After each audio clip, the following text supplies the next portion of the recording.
Chapter 7: Emotional Sucking and the Arrogant Vampire.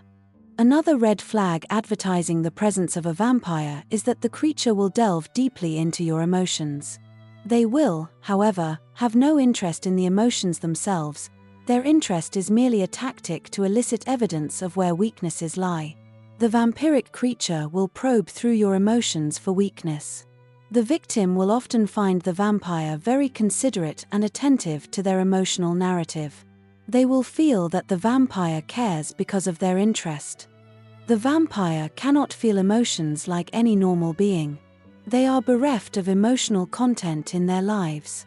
This is why they find emotional narratives interesting. It is something new to them. In eliciting emotional narratives from their victims, the vampire waits for the negative to appear. This will be their opportunity to seize the limelight, be the savior and be superior. Once the vampire has honed in on this emotional weakness and focused all its attention on the subject, the vampire will hijack the whole scene and use it to their advantage. The vehicle for this hijacking is the conversation. The vampire is an adept creature at controlling conversations.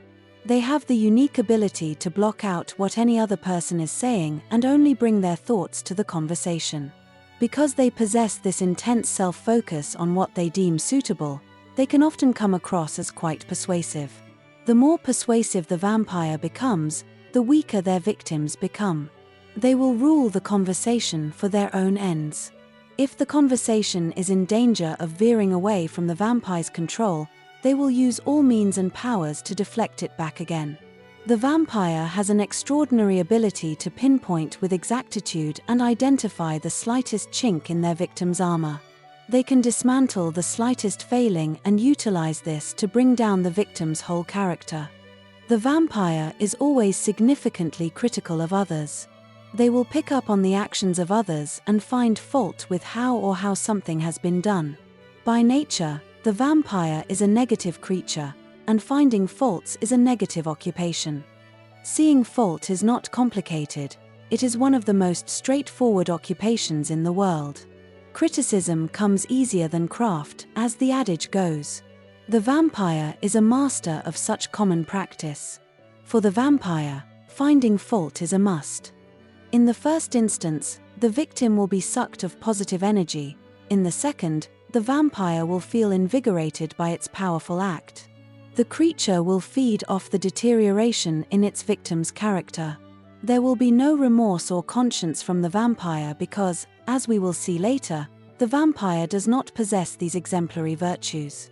The vampiric creature will not settle for the odd negative comment but will spew out a barrage of them.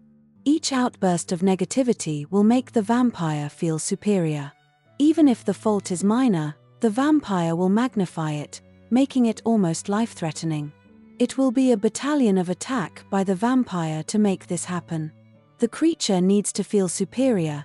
It needs to express superiority. This experience is harrowing for those living with or working with the vampire. The result is that, in an intimate or business relationship with a vampire, the victim's confidence and self-esteem will become destroyed. Being exposed to a vampire can be a very uncomfortable condition. In any form, there will be no happy conclusion of being in a relationship with a vampire.